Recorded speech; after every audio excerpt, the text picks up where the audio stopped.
কলকাতায় শাকিবের তুফান সিনেমার ধস। শুক্রবার 5 জুলাই ভারতের 45টির বেশি সিনেমা হলে মুক্তি পেয়েছে শাকিব খান অভিনীত তুফান। তবে প্রচুর প্রচারণা চালিয়েও মুক্তির দিন থেকে দর্শক খরায় বড়সড় ধাক্কা খেয়েছে রায়হান রাফি পরিচালিত আলোচিত এই সিনেমাটি। মুক্তির আগে সেখানকার ইউটিউবাররা তুফানের প্রশংসা করলেও এবার সেই দেশে মুক্তি পাওয়ার পর দেখা গেছে একটি ভিন্ন চিত্র। এমনকি অনেক প্রেক্ষাগৃহে দর্শক না পাওয়ায় শো বন্ধ করে দেওয়া হয়। এ বিষয়ে কলকাতা থেকে এক সাংবাদিক বাংলাদেশের জনপ্রিয় এক পত্রিকাকে জানিয়েছেন, শাকিবের তুফান কলকাতাতে একেবারেই চলছে না, আর চলবে বা কেন? এই গল্পের সিনেমা তো আমাদের দর্শক আগে দেখে ফেলেছে। অনেক সিনেমার গল্প নিয়ে একটা জগা খিচুড়ি বানানো হয়েছে। কলকাতার স্মার্ট দর্শক এখন অনেক এগিয়ে আছে, তারা অনেক আগেই এসব সিনেমা দেখে ফেলেছে। এছাড়া শাকিবের বাজার নেই কলকাতায়, শাকিবের সিনেমা দর্শক দেখতে চায় না। এর আগেও শাকিবের অন্য সিনেমাগুলো কলকাতায় মুক্তি দিলেও সেগুলো সেভাবে চলেনি।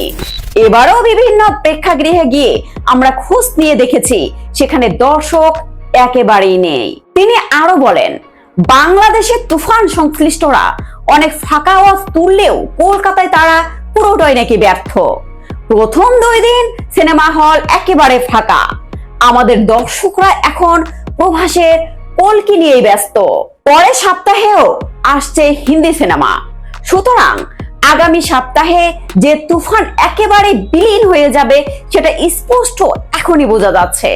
তাছাড়া এই তুফানে শাকিবের বিপরীতে অভিনয় করেছেন আমাদের কলকাতার মিমি চক্রবর্তী, যার নিজের দেশেই তার কোনো বাজার নেই। সেই সাংবাদিক আরো বলেন, তুফানের পোস্টার কোথাও নেই, 1-2 জায়গায় কয়েকটি পোস্টার রয়েছে। এতে তো আর বোঝা যায় না যে গোটা কলকাতায় পোস্টার রয়েছে। এদিকে কলকাতায় ব্যর্থ হয়ে বিষণ্ণ মনে শনিবার দুপুরে ফ্লাইটে বাংলাদেশে ফিরেছেন শাকিব খান। সিনেমাটির প্রচারণায় সেখানে গিয়েছিলেন শাকিব খান। আশা করেছিলেন কলকাতার এবার কিছু একটা করে দেখাবেন তিনি, কিন্তু তার সেই ইচ্ছে আর পূরণ হলো না।